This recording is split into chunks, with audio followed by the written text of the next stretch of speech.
Hello guys, and welcome back to another cold episode. On today's episode, this is the deck that I have been playing in the Duelist Cup. Yes, it's Tri-brigade Lyrilusc. It's my probably most popular, well, it's my favorite deck. Yeah, this is what I've been playing. It's still very good, and I think it is highly underrated, because it basically does a lot of things that a lot of the top decks do, maybe a little bit more inconsistently. Most notably, Adamantipator and the like are just putting up end boards that are unbeatable, and this deck more or less does the same thing. A little bit less consistently. I do think it falters a bit more to hand traps, but I think a lot of people are kind of falling away from lots of hand traps, unless there are things like a Gamma or what have you, and are playing more board breakers like Dark Rulers and what have you. But yeah, let's just quickly do the card by card and explain this deck and why I thoroughly enjoy it. And why I think it's so very heavily underrated. So, first off, we are playing the Lyriluscs. We are playing, obviously, 2 Cobalt Sparrow. We'd play 3 if we could. We're playing the 2 Sapphire Swallow with the 3 Turquoise Warbler, triple Barrel Canary, and the 2 Celeste Wagtail, as well as the triple Bird Call to round things out. This is a pretty standard lineup. Yeah, just kind of maxing out on the good ones. Sapphire Swallow does require you to have another Lyrilusc or at least something to summon, so it's kind of conditional, hence why we're only playing the 2. For the Tri-brigades, we're running triple Nerval, the 1 Kairos, the 1 Kit, and the double Fractal. So this is a very Lyrilusc heavy build, and that's because the Lyriluscs kind of do a similar thing that gets you into the Link monsters while also getting you into the Xyz, which is why we're kind of playing a lot more of them. However, if you did find out, or if you do find that like the board breakers tend to be a bit more of an issue, things like the Dark Ruler, the evenly matches, etc. Add in a Revolt, add in a Bear Brum, and a few more Tri-brigades, take out a few Lyriluscs, and then you're off to the races, right? Revolt is such a good card against a lot of those blowout cards, because you can just kind of ignore them and then just, you know, activate your Revolt and gain massive advantage. So there's that. As for the rest of the cards, we're playing 2 other Winged Beasts. That's DD Crow, a search target for the Recital Starling, and the Apex Avian. We're also playing the 2 Tenki to search out our Fractal as well, so we're basically playing 4 copies of the Fractal. Fractal is absolutely insane as well, because it can dump things like the Cobalt Sparrow into the grave as well, if you have something like a Turquoise Warbler to follow it up, or a Beryl Canary. Very, very nice. For the spells, we are playing, I guess for the rest of the cards, we are playing the Triple Maxi, Triple Ash Blossom. For spells, we're playing the Harpy's Feather Duster, 1 for 1, 2 Dark Ruler No More, and 2 Triple Tack. Honestly, I'm not a big fan of the Triple Tactics. I think a lot of people are playing around this card in particular, but I do think that it is very heavily underrated, and it's still worth playing. I could see it being played at either 3 copies or 1, depending on what you are coming up against. But for me, it was much more advantageous to have something like Dark Ruler, so I think that the 3rd Dark Ruler could be more advantageous than the second Triple Tech. But honestly, you could also just cut one of the Triple Techs and play a 40-card deck. We're obviously playing the double Called By and the 1 Crossout as well. Honestly, Crossout is one card that I could see being cut. However, notably, this has a very good matchup against things like Dark Ruler. Since we're maining the Dark Ruler, we can actually Called By or cross out the Dark Ruler as well, which means that our board is now safe. So that's pretty nice. Next up, for the extra deck, we are playing, of course, the Utopic Future Draco, as well as the Utopic Draco, the Utopic Future and the Utopic Draco Future as our engine, so that we can, you know, end on a significantly better boss monster than just, like, Recital Starling. We're playing the double Recital Starling, the 1 Assembled, and the 1 Ensemble Blue. All very good. Ensemble Blue is part of your end board. These are combo pieces that are just insane. And then the Assembled to get into Zeus. And then, of course, the Downerd and Zeus. We have, of course, 1 Almirage. Almirage comes up not only with Nerval or Kit, but also with the Lyriluscs, because you can normal summon them, link them off, and then go Beryl Canary, which is very, very nice. Sometimes you have to do that, and it's very cool. We, of course, have the 1 Double Dragon Lords. We have the 1 Ferrigite. We are also playing the Doom Eagle. This card comes up occasionally because if your opponent targets, like, a Splight Jet, or like a blue or something like that in the grave, you make this and you shuffle it away, and then all of a sudden they can't do anything, and it's great.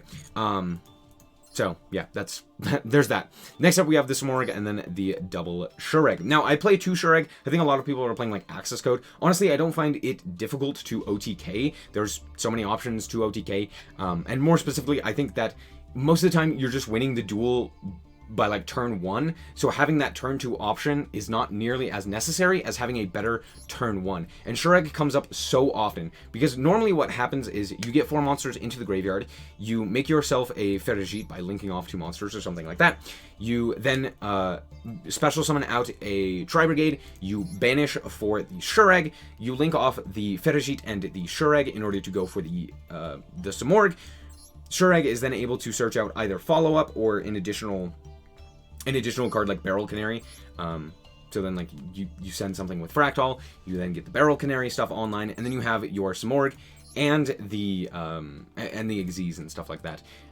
That's for like worse hands, but it's still like a very good end board given a very mediocre hand, which oftentimes means that you're also playing like you have like a Maxi or an Ash Blossom or a Called By or something like that on top of it. So that's why I played the double Shureg. Anyway, that's it for the deck. Let's hop into the duels and show you how this deck performs.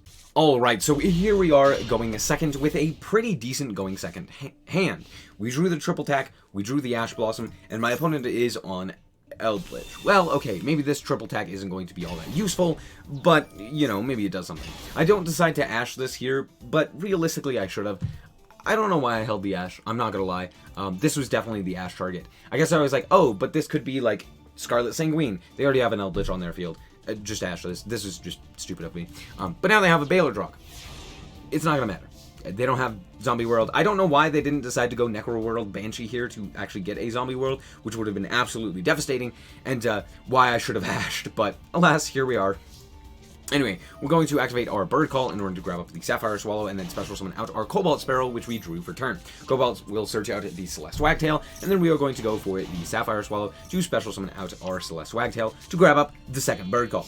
We're then going to Xyz into the Recital Starling. Recital Starling's effect will activate, detaching the Cobalt Sparrow to grab up our Turquoise Warbler.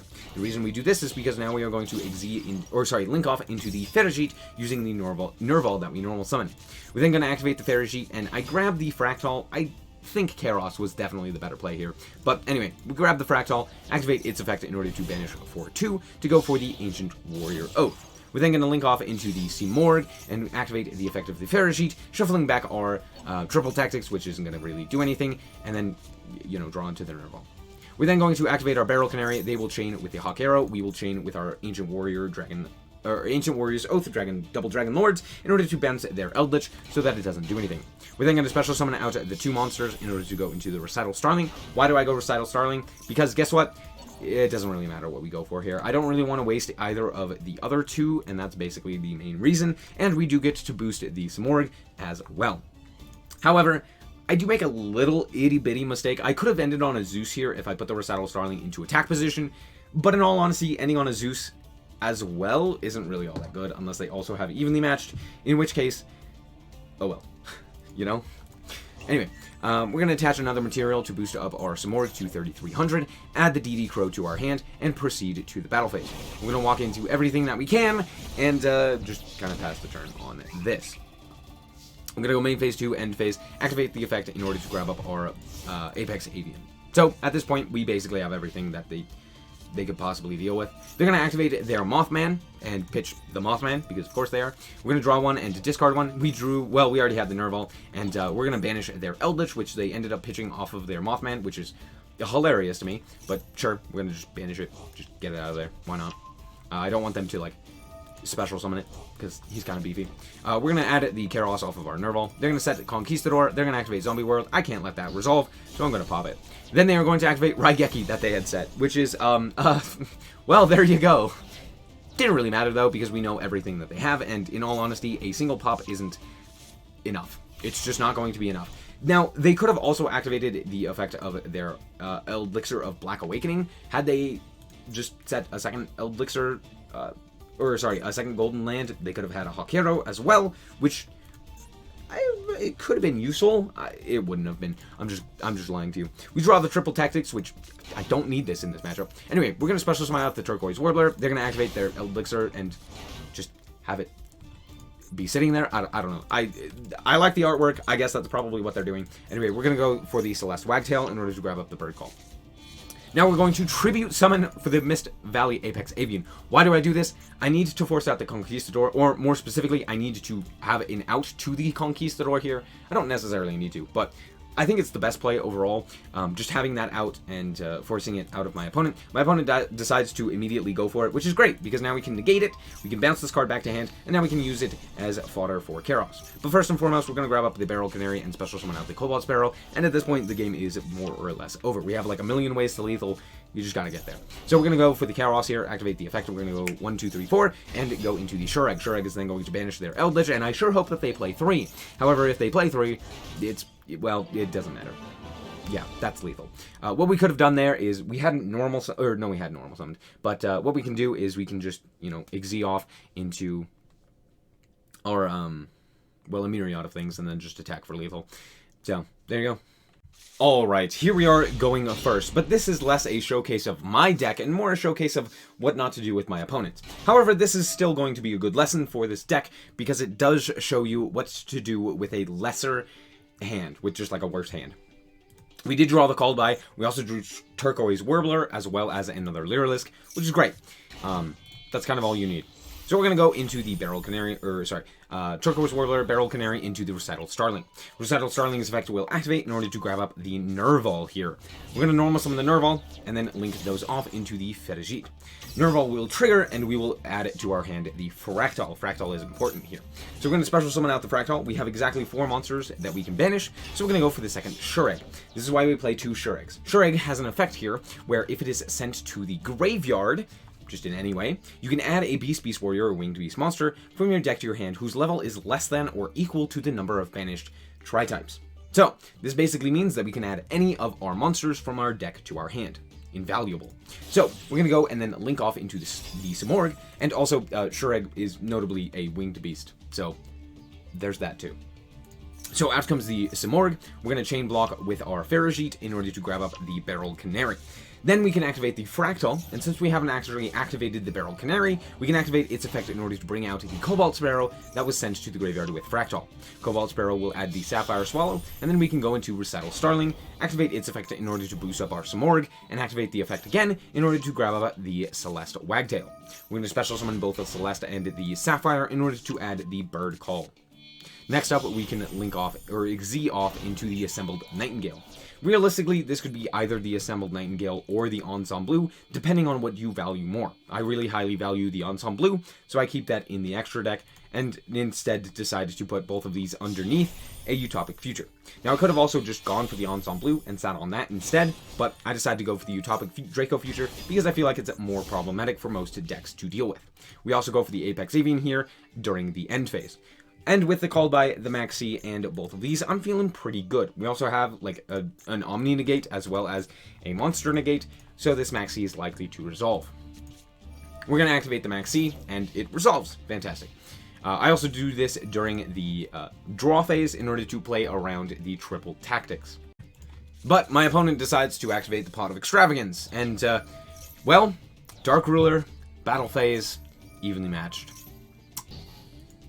I decided to keep the Utopic Draco Future. Why? Because it's, pretty good against most decks. I feel like this is such a difficult card to out if it's not negated, so that's kind of why we go for this. However, my opponent is playing Floowandereeze. Well, luckily we have the Dark Ruler for the M-Pen that will inevitably be on the field, but, yeah, this is probably not going to go well for me. Anyway, they're going to activate their terraforming to add their map, and then activate the Advent of Adventure to grab Robina. They're then going to go and activate the map in order to banish the Eaglin. Now, notably, they had already banished the M-Pen off of their Advent of Adventure. So, there's a play here that just gets them everything, okay? Like, legitimately everything that they could need.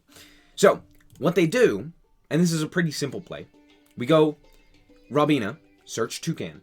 Toucan, add back the Eaglin, Toucan add back the M-Pen, Eaglin add back itself, normal summon the M-Pen. Now M-Pen is notably not a once per turn on its add. It's just if it's tribute summoned, add a card. Add the Unexplored Winds. Okay, Unexplored Winds allows you to tribute an opponent's monster for a tribute summon. Then, instead of normal summoning with the Eaglin, we can just not. We activate the effect of the Unexplored Winds, we normal summon the Eaglin, activate its effect, search the second M-Pen, because everyone's playing the second one, because of this exact reason. Tribute summon over our Utopic Draco, as well as the Eaglin, in order to go into the Trap card. Then we add back like a Robina and the Toucan, and we're off to the races. We now have 2 M-Pens, we have the Trap card, and we have the Tribute card, or the Tribute spell. I probably can't come back from that. No person realistically can. So let's see what my opponent decides to do instead. Now, granted, they don't have a battle phase, so it's not like they can walk over this guy anyway, but we'll see. They're gonna add Tree. Already off to a bad start. Well, maybe they can at least do... No, they targeted the Fractal. Of all the cards to target, Fractal is not one of them. Any of the Lyriluscs, great options. Anything else, bad options. Anyway, they're gonna go for the Eaglin here. They're gonna add the M-Pen. Sure, that's a good option. It's a good start. They didn't activate Eaglin. They didn't activate the M-Pen. How did that... Why are we not activating the M-Pen? Okay, that's fine. Add back the Robina. Set 2 and pass. Okay, Sure. No, that's fine. Dark Ruler. We're obviously starting with that. We're gonna activate the Bird Call. We're gonna add the Barrel Canary, and then just proceed to battle. We're just gonna Zeus them, okay? I'm gonna attack. It doesn't matter which one we attack into. Realistically, had I known that they had called by, it would have been better to attack into the M-Pen, so that I could just set this guy on the field, and it would have been great. Now I have to go into Zeus because I didn't attack into the M-Pen. Mistake on my part. Okay, I made a mistake. I'm sorry. We're gonna go into Zeus immediately because if that is the trap card, that lets them basically play the game, they can go into a Ryza or something like that and just spin away my monster if I decide to go for Downer. We already have the format Zeus anyway, so we're just going to go into Zeus and pass the turn. Now, notably, I passed the turn here because I'm actually expecting this to be their trap card, the Unexplored, or the Dreaming Town. It wasn't. So, yeah, here we are now in my opponent's turn. Interesting. They duality and reveal Book of Moon. Of all the cards to reveal, it's Book of Moon. Fantastic. Alright, sure. Activate Book of Moon. Yep, I'm going to activate my effect, and they chain the Advent of Adventure, adding their map. Now we know that they have Robina in hand as well, so they have full combo. Let's see if they can actually make the combo correctly. They banished the Toucan this time. They're going to add back the Toucan as well. No, sorry, they added the Eaglin. And then they add Robina. Instead of DD Crow or, like, anything good, they add an Eaglin. Or, sorry, another Robina. Okay, sure. No, that's fine. Normal summon the Eaglin. Yep, Chainlink 1, Chainlink 2. Sure. We changed this incorrectly. There's like 4 things to remember when playing Flunder. Like, I think there's legitimately like 4. Chainlinks is one of them. It's very simple. You Chainlink 1, the monster on the field. You Chainlink 2, the one that is banished. It's that simple. It's not hard to remember. How did this happen? It's fine. We have an extra normal. It's fine, we have an extra normal. We're going to activate the Ryza, sure. We're going to stack the deck with the Celeste Wagtail, and we're going to add back the Street. Wait, why are we adding Street? What is happening? Okay, whatever. Why are we going to battle? We have an extra... Do we not know that we have... Oh...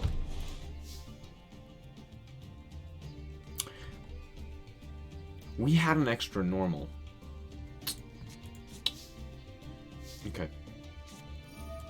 Okay, Barrel Canary. We're going to add the Cobalt Sparrow. Now, realistically, I have already made a mistake. Instead of adding the Cobalt Sparrow, I should have specialed the Assembled Nightingale. Why? Because what I could have done is I could have used the Assembled Nightingale, attacked into this, right? Used all of these other things in order to go into our Ensemble Blue. Ensemble Blue could then be made into Zeus, and we can Zeus the field again, because, just kidding. Oh, no, yeah, we did put the Zeus back. They shuffled it back due to the Ryza. So, yeah, we could have done that. That would have been significantly better. But alas, I'm stupid. However, I can still fix this. So we're going to go and special summon out our monsters. We're going to go Celeste Wagtail, add the Bird Call. I am going to normal summon to force them to basically interact. But more importantly, I just want them to get, like, a card on the field that I can walk over. And even then, I don't really need them to get a card on the field. I can still actually walk over the Ryza, because we go Ensemble Blue in order to, with all of these guys, as well as using the Sapphire Swallow in order to attach another one from our grave, another Lyrilusc from our grave, in order to make it a 6 mat, which would make it 3,200, thanks to the Barrel Canary boosting it up, and it getting 500 for each material, meaning we could just walk over the Ryza, and we're goated, okay? That's the idea. They're going to go Toucan, they're going to Chainlink 1, Chainlink 2, Chainlink 3, okay? And then, something hilarious has happened here. Notably, Chainlink 1 of Toucan was targeting the Eaglin. Guess what they added back? The Eaglin. Now, if you don't know how the Flunders work, they have to resolve their first effect, which means... Or sorry, they have to resolve their first effect in order to normal summon again. Which means, if this card is normal summoned, you can target one of your banished Flunder cards, add it to your hand, then immediately normal summon. It didn't add a card to its hand. There was no card added to the hand off of Toucan, because we targeted the Eaglin instead of targeting the 2 banished M-Pens that we had, that weren't going to do anything. So instead, the Eaglin added itself back to its hand, preventing Toucan from adding a card to the hand, preventing it from giving an additional normal summon. Flunder is not a hard deck. Okay, that's all.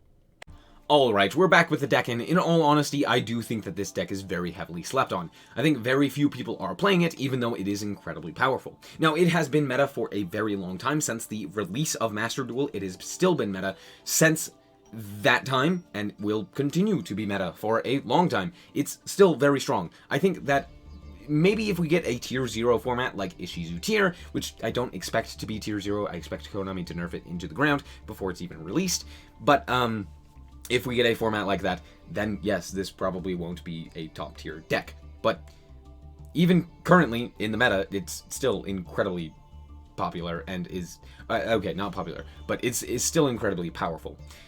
Again, if you saw those end boards, they're pretty insane. Ending on an Omni Negate with also an ability to just consistently bounce monsters while also having a monster negate that is also just resilient is pretty insane. On top of that, you can also just, you know, add a DD Crow, which is cool. And then make all of that untargetable, because reasons. Now, granted, the untargetableness is not all that important, but if you're going up against, like, Runic Sprite, it's pretty nice. So, there you go. I don't really have anything else to say. This deck's just good and very heavily underrated. I think actually losing the barrier statue made it more consistent, which is nice, because previously you could sometimes open like Apex Avian and the the statue, and then you just kind of like stare at your opponent and you're like, all right, out my statue, and then they'd normal summon Aluber, and you're just like, all right, you got it. But yeah, honestly, this deck is crazy. Still is, has been for a while. Same with Zodiac Tri-brigade. I think people just got sick of playing it, realistically. Still a crazy deck. If you want to play it, go for it. It's still good. If you want to build it, go for it. It's still going to be good in like a year. Anyway, thank you guys so much for watching. I hope that you guys did indeed enjoy. If you did, I like us very much so appreciated. And if you want to check out more content like this, as well as more Yu-Gi-Oh!, then just be sure to subscribe. Anyway, thank you guys so much for watching, and remember to always stay frosty. Bye-bye. Shout out to the Frost Guard, my members. Thank you guys so much for the support, and I hope you enjoy the content.